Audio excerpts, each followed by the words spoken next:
The New Balance SC Elite V4 was very loved by lots of people, but it was kind of seen as almost like an entry level or a beginner friendly super shoe. This year, New Balance has flipped the script and they've really gone out of their way to make the SC Elite a more aggressive and race-ready super shoe. Today, we're reviewing the New Balance SC Elite V5. What's up everybody, I'm Eric McIntyre, aka Rad Dad Bod, and you're watching Rad Dad Bod TV, where we review running shoes. Today, like I said, we're going to be talking about the SC Elite V5, and if it's your first time watching one of my videos, you may notice some timestamps below. Feel free to jump around to the various parts of the video, but if you do so, I would sure appreciate if you come back and watch the full thing when you get a second. And if you've been a viewer for a while, but you haven't yet hit that subscribe button, please consider doing so today and turning on notifications so you get notified every time I drop a new video. Now, before I get into the actual review, I just want to put a quick plug for myself on here. I'm going to be entering the Tokyo Marathon through the charity route, and to do that, you do commit a certain dollar amount up front. It's kind of a blind auction style. As such, I'm going to be bidding $4,000 and attempting to raise $3,000 back and giving $1,000 of my own dollars towards that charity in order to run the Tokyo Marathon. If you want to support, you can use the thanks button below to donate certain amounts through the comments directly. But on top of that, I'm going to be using all of the ad revenue from my videos in June, July, and August to put towards the charity. And I have affiliate links down below for both Wallico and Fuel Goods, which are two brands that I use, that if you end up wanting to use or liking, those commissions will also go towards charity for June, July, and August. Going back to the review, some quick disclaimers and disclosures. I did receive the shoe for free for the purpose of review from New Balance. That being said, I'm not paid, I'm not asked to make any specific content, I'm not given talk tracks, talking points, and no one watches the videos beforehand. All thoughts are entirely my own. With that out of the way, let's talk about the intended use of the shoe. Now, super shoes are always going to be the premier racing shoe for a brand. And something to keep in mind is that the super shoe is designed for their pro athletes to try and go place in major races.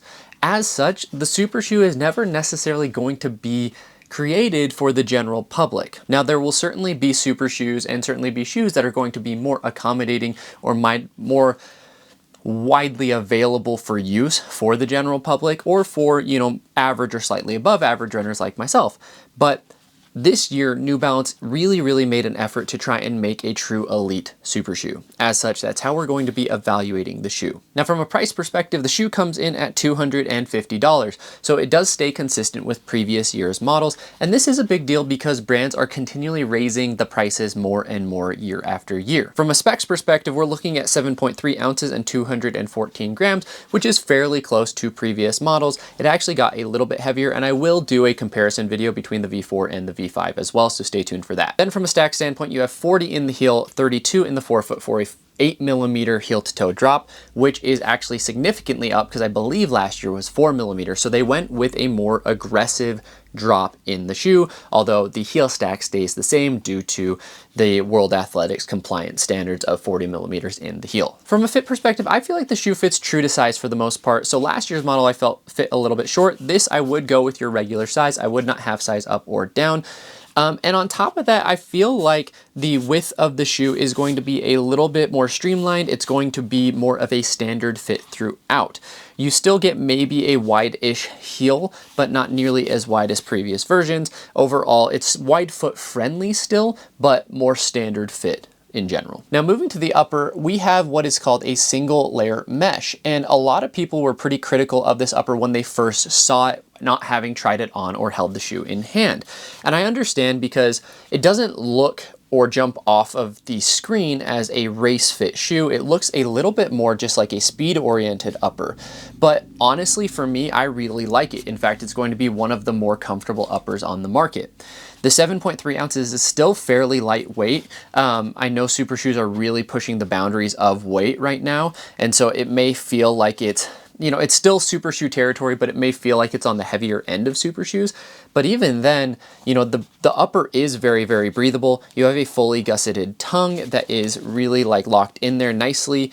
The tongue itself is a thin, breathable, kind of almost like felt with minimal cushioning, but mainly just there on the top in case you need the runner's knot. It's going to give you a little bit more protection from lace bite.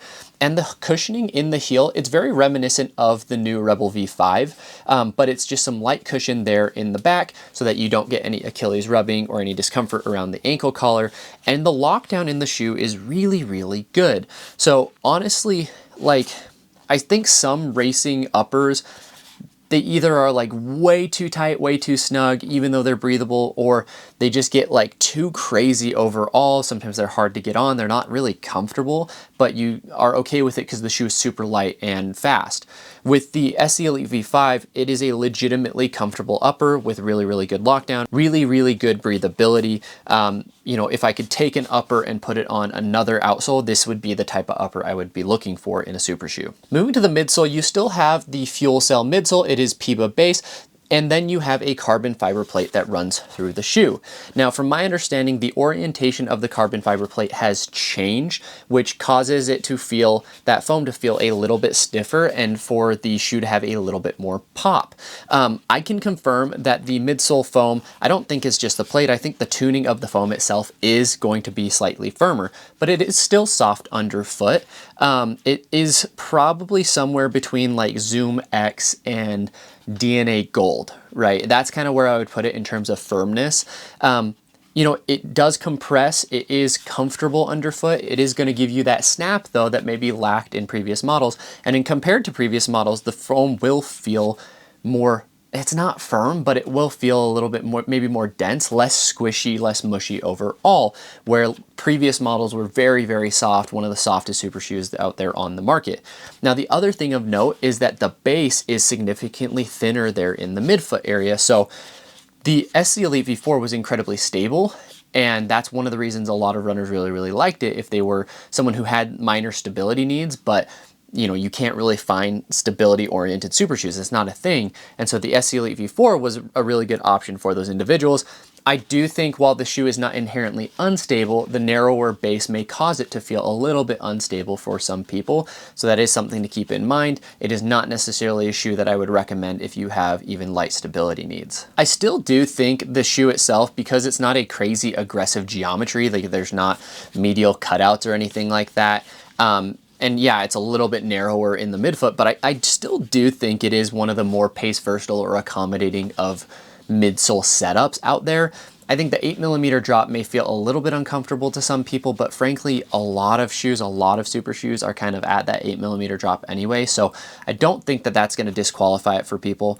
I still think it is going to be one of the more accommodating and accessible super shoes based off of pace versatility, general stability or support, overall comfort in that midsole as well.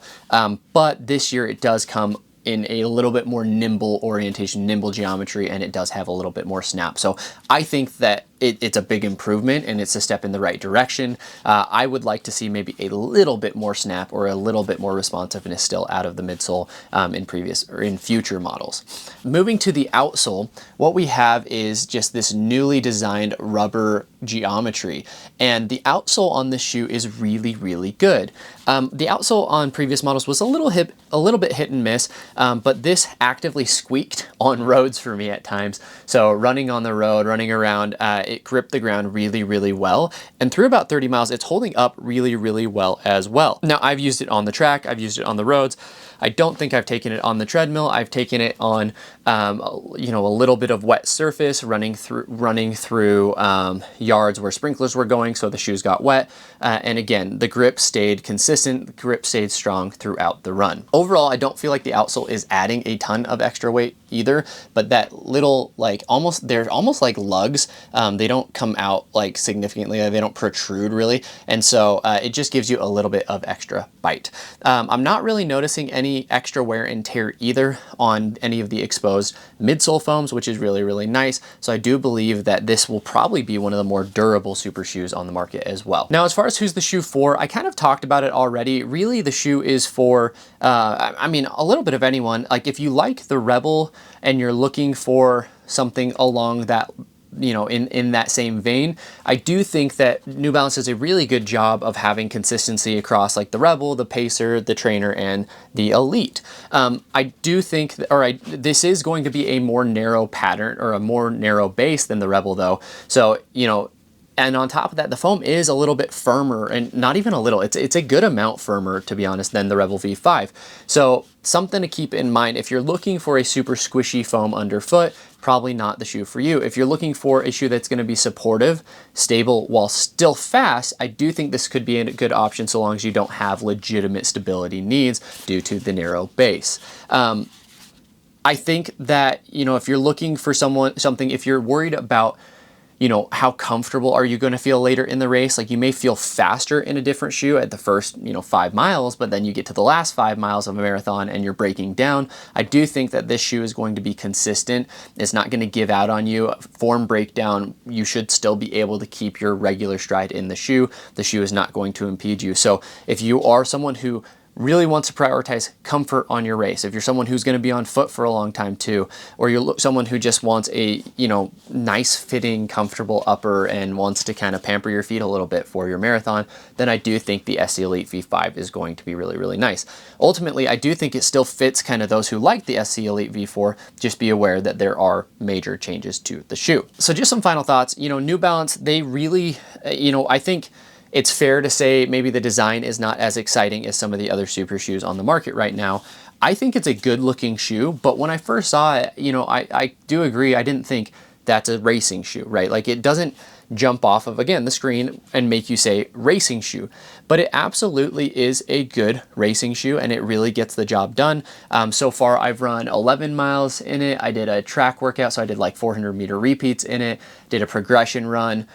So I've done various paces. I warmed up in the shoe too, wanted to get a general feel for it, and it really is a fun and really supportive, fast shoe, right? Where do I place it as far as my rankings in super shoes right now? You know, it's probably, like, for me right now, the R3 is my top shoe and the Adios Pro 4 is probably my number 2. Number 3 is not yet solidified, and so, you know, this is a shoe that I could put in play at that number 3 spot. I think it's really going to come down to preference, obviously, but I genuinely enjoy running in the SC Elite V5, and I could definitely see myself running a marathon in the shoe. It's not one that I would worry about if I was going to be comfortable later in the race or if I was going to be able to hold my stride. Now, if you watched this far, I sure appreciate you. Let me know in the comments what questions you have, what you've enjoyed, and like I said, and if you have the means, please consider doing a super thanks to donate to the channel, as all revenue for June, July, and August, both ad revenue as well as donations, are going towards charity for the Tokyo Marathon. And just to be clear, if I raise more than $4,000, the $4,000 will go towards the Tokyo Marathon charity organization. Anything in excess, I will still donate. I am committed in full for all donations and all revenue to go towards that June, July, and August. So would really appreciate the support. If you haven't watched my weekly vlog from last week, please go take a look. I dive into why the Tokyo Marathon is important to me, you know, what that means to me, and I'm gonna go. I may have to pay for everything out of pocket. I may have to, you know, pay the $4,000 on my own, but I'm gonna make it happen because it is that important for me to be there. Again, if you watched this far and you haven't hit the subscribe button, please consider doing that as well. And as always, I'm gonna leave you with a question, which is, are you happy about the changes to the SC Elite V5? Or do you feel like they fixed something that wasn't broke? Let me know in the comments below. Thanks, everybody.